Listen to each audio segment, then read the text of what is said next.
Good morning.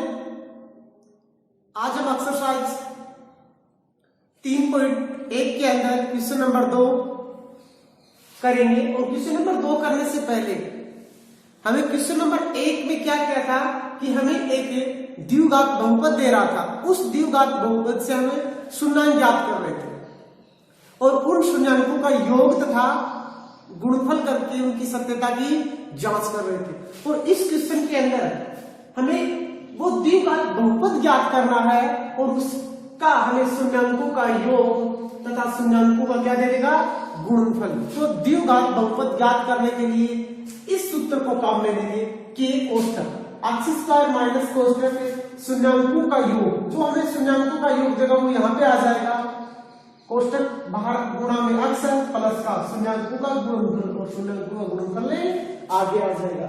के क्या है कि अचर पद है या वास्तविक संख्या, एक ही बात है। के क्या है कि अचर पद। और अचर पद किसे कहते हैं? वे पद जिन्हें हम अपनी स्वेच्छा से नहीं बदल सकते, वो क्या कहलाते हैं? अचर पद।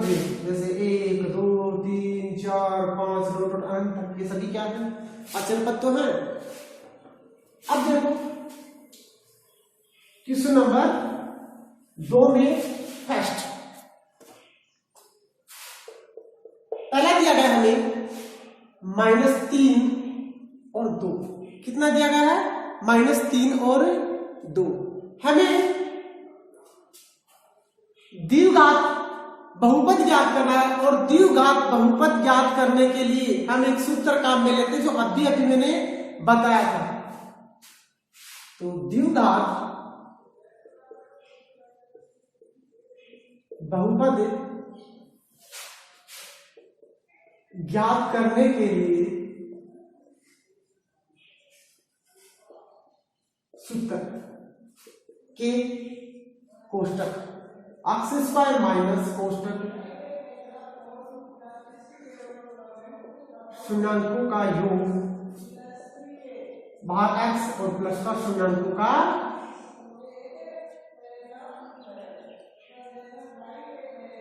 गुणनफल। अब देखो यहाँ पे हमें जो पहला दिया गया है वो तो क्या है? शून्याङ्कों का योग है और दूसरा वो शून्याङ्कों का गुणा है। देखो पहले शून्याङ्कों का योग दिया गया, बाद में गुणा दिया गया है। तो आप अलग अलग लिख भी सकते हो, लिखना चाहो तो। शून्याङ्कों का योग तो कितना है? -3 है और शून्याङ्कों का गुणा कितना है? +2 है। या आप सीधा रख भी सकते हो। चलो रख दो, आपको पता ही है। अब देखो के कोष्ठक x स्क्वायर का x स्क्वायर रहेगा माइनस कोष्ठक शून्याङ्कों का योग कितना है? -3। बाहर कितना है?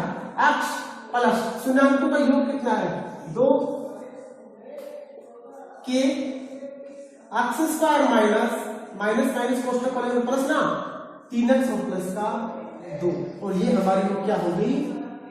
द्विघात बहुपद हो गया जहां के बराबर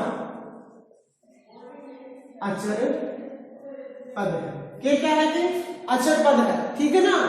के बराबर अचर पद है, मेरे अचर पद एक भी तो हो सकता है। एक होगा तो इस समीकरण से गुणा करेंगे तो इसका मान सेम का सेम ही रहेगा ना, यानी हमें मान आ जाएगा। कई बार देखो क्यों कई मतलब ऐसा है तुम्हें 4x स्क्वायर प्लस का 2x प्लस का 2 इस प्रकार से आता है। तो हम क्या करेंगे? 2 भाग लेते हैं, या तो 2x स्क्वायर बचा, ये x बचा और ये 1 बचा। ये तो हमारी क्या होगी?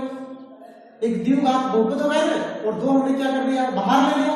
या जो ये मान है इससे गुणा करेंगे तो फर्क नहीं पड़ेगा क्योंकि ये और ये दोनों क्या सेम ही है। तो के क्या है? अचर पद है। के है वो क्या है? अचर पद है। इससे अगला है, इसी के अंदर अब की बार हमें √2 और 1/3 दे दिया। दूसरे में क्या दे दिया? √2 और 1/3 दे दिया। हमें द्विघात बहुपद ज्ञात करने के लिए सूत्र पता ही है। के बराबर कोष्ठक x स्क्वायर माइनस शून्याङ्कों का योग कोष्ठक x प्लस शून्याङ्कों का गुणनफल। रख दो के x स्क्वायर माइनस शून्याङ्कों का योग कितना है? √2 कोष्ठक x और प्लस का 1/3 के x स्क्वायर ये माइनस का रूट 2 एक्स और प्लस का 1/3 लिख दो, जहां के क्या है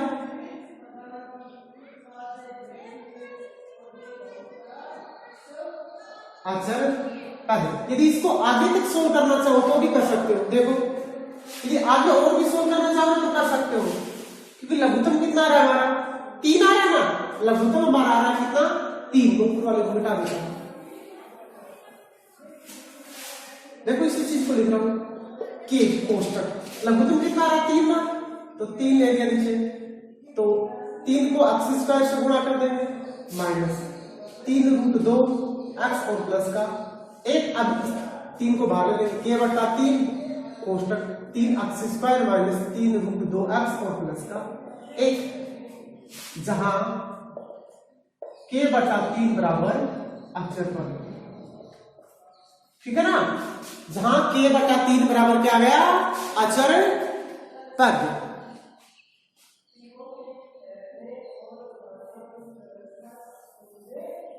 इससे अगला देखो,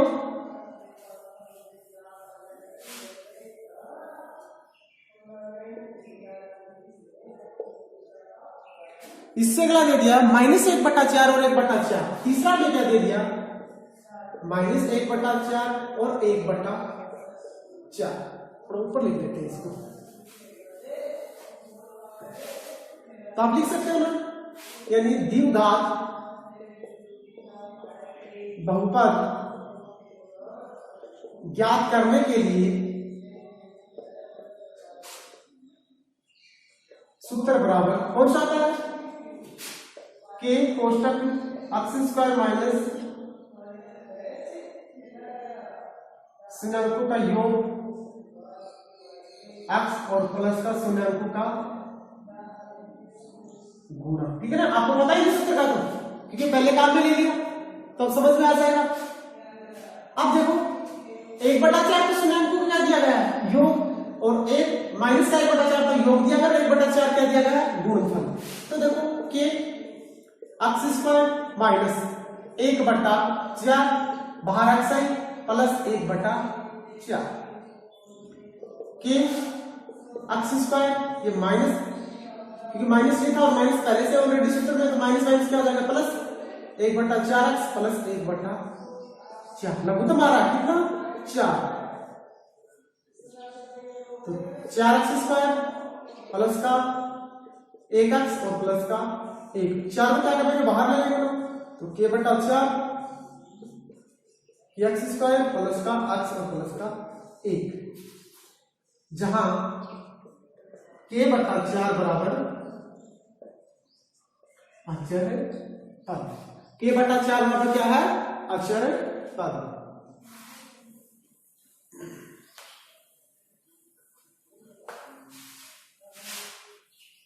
इससे अगला है चौथा,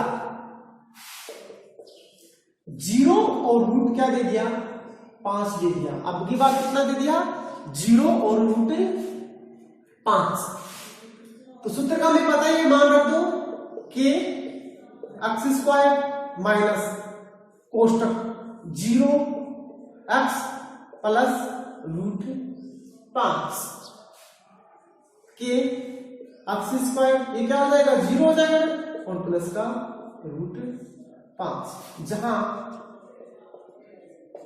के बराबर अचर पद, जहां के बराबर क्या गया अचर पद आ गया।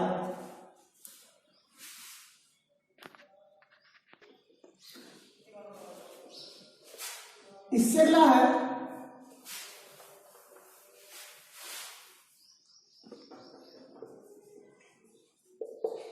500 क्या है 4 और 1, योगफल तो 4 दिया, गुणनफल 1 रख दो इसमें, के कोष्टक एक्स स्क्वायर माइनस शून्याङ्कों का योग कितना दिया गया है 4x प्लस शून्याङ्कों का गुणनफल कितना है 1, के एक्स स्क्वायर कोष्टक खोलेंगे तो 4x प्लस का 1, जहां के बराबर अचर पद, के बराबर क्या है अचर पद, तो बच गया x square minus 4x plus 1, ये हमारा क्या हो गया द्विघात बहुपद। और इसके अंदर लास्ट दिया गया छठा। छठा क्या है? एक और एक, यानी छठा दिया गया वो कितना दिया गया है? योगफल भी एक है और गुणनफल भी एक है। तो रख दो कि x² माइनस शून्यांकों का योग, और शून्यांकों का योग कितना है? एक है ना, एक बाहर x प्लस शून्यांकों का गुणनफल वो भी कितना है? एक, कि x² माइनस का एक x प्लस का एक, जहां k बराबर अक्षर पद, जहां k बराबर क्या है? अक्षर पद।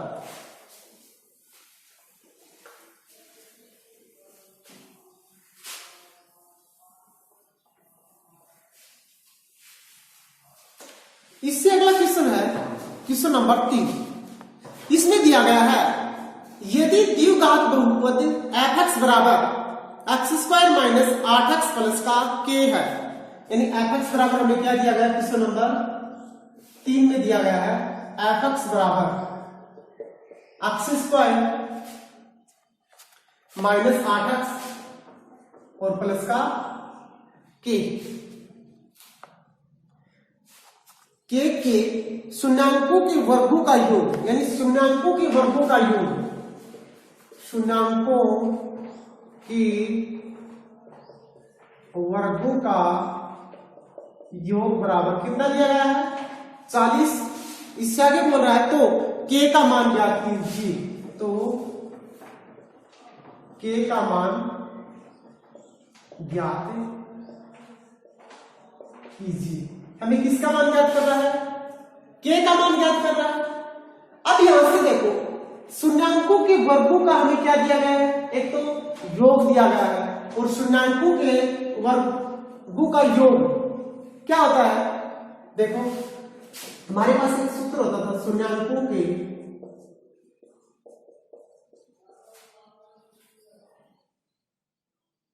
या शून्यांकों का योगफल। क्या सूत्र होता था? माइनस कोष्टक x का गुणांक बटे में x² का गुणांक, और एक सूत्र होता था शून्यांकों का गुणनफल ना, शून्यांकों का गुणनफल। और शून्यांकों का गुणनफल क्या होता था? अचर पद बटे में x² का गुणांक। ये चीज याद रखो, यानी इस आते थे ना शून्यांकों का योगफल तो क्या आता था?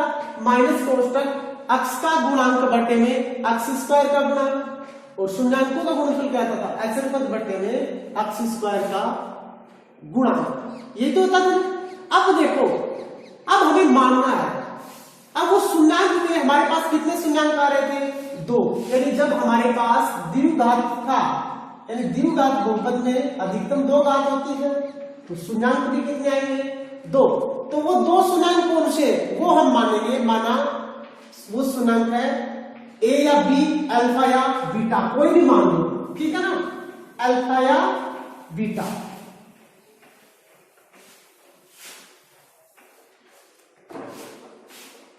माना f(x) के 2 शून्यांक अल्फा तथा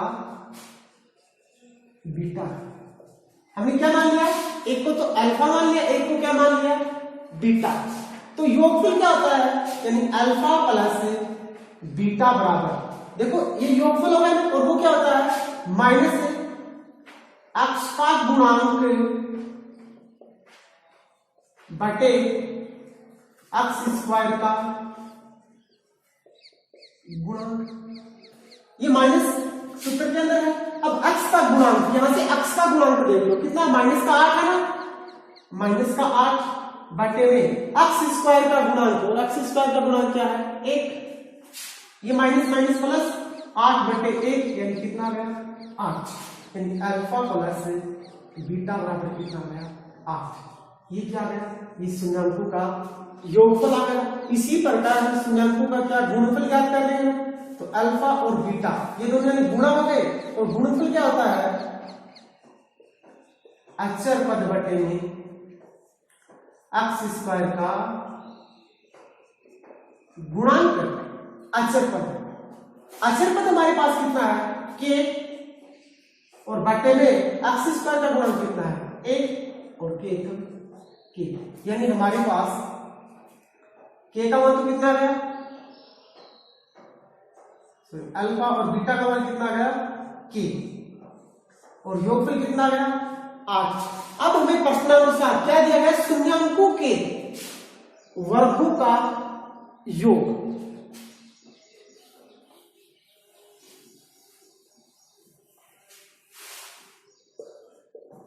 प्रश्नानुसार शून्याङ्कों के वर्गों का योग, एक शून्याङ्क तो अल्फा था, एक था बीटा, यानी दोनों का वर्ग कर दिया, और वर्गों का योग प्लस का मतलब योग कितना दिया गया है, 40। अब देखो, एक तो हमारे पास अल्फा प्लस बीटा बराबर कितना है, 8। इसको आप समीकरण नंबर 1 मान लेना, इसको समीकरण नंबर 2 मान लेना, और ये समीकरण नंबर 3 मान लेना, यानी हमारे पास 3 समीकरण है। तो समीकरण 1 के दोनों तरफ वर्ग कर देंगे, यानी जो समीकरण 1 है इसमें दोनों तरफ क्या कर देंगे, वर्ग, यानी समीकरण 1 के दोनों तरफ वर्ग करने पर, यानी इस साइड में भी इस साइड में, दोनों साइड में वर्ग कर दो,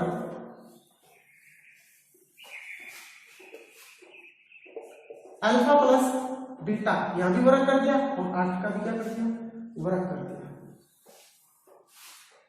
a प्लस बी की होल स्क्वायर क्या होता है, a की स्क्वायर यानी अल्फा की स्क्वायर, यानी b की स्क्वायर बीटा की स्क्वायर, प्लस 2 अल्फा और बीटा, और बराबर 8 का 2 कितना हो जाएगा, 64। अब देखो, अल्फा बीटा का मान रखने पर, अल्फा और बीटा मान कितना है, के। अब देख लो यहां से, अल्फा स्क्वायर और बीटा स्क्वायर का मान तो कितना दिया गया, 40 दिया गया, और हमने अल्फा गुणा बीटा कितना निकाला था, के ना, यानी alpha square plus beta square बराबर तो कितना है, 40, तथा अल्फा और बीटा बराबर के रखने पर इसके अंदर रख दो, अल्फा प्लस बीटा कितना है, 40 है, तो 40 प्लस 2 अल्फा और बीटा कितना है, के बराबर कितना है, 64। पक्षांतर कर देंगे, पक्षांतर करने पर ये 40 आगे जाएगा तो माइनस का हो जाएगा, 2 के बराबर 64 माइनस का 40, और 64 में से 40 जाएगा तो कितना बचेगा, 24। यहां से हम के का मान निकालेंगे, के बराबर 24 बटे में 2, और के का मान आ रहा है कितना, 12, यानी हमें के का मान भी निकालना था। यानी हमें किसमें दिया गया था कि हमें एक द्विघात बहुपद दिया गया था, उसके अंदर शून्याङ्कों के वर्गों का योग दिया गया था 40। तो हमने सबसे पहले क्या किया, जो शून्याङ्क थे उन्हें अल्फा और बीटा माना, अल्फा और प्लस बीटा बराबर में कितना दिया गया था, हमने निकाल लिया 8, हमने गुणनफल निकाला हुआ था के। उसके बाद हमने जो समीकरण 1 थी उसके दोनों तरफ क्या कर लिया, वर्ग कर लिया, उससे हमारे पास ये समीकरण बन गई। अब इसका भी मान हमारे पास है, इसका भी मान है, वो हमने रख दिया, तो के बराबर हमारा कितना गया, 12।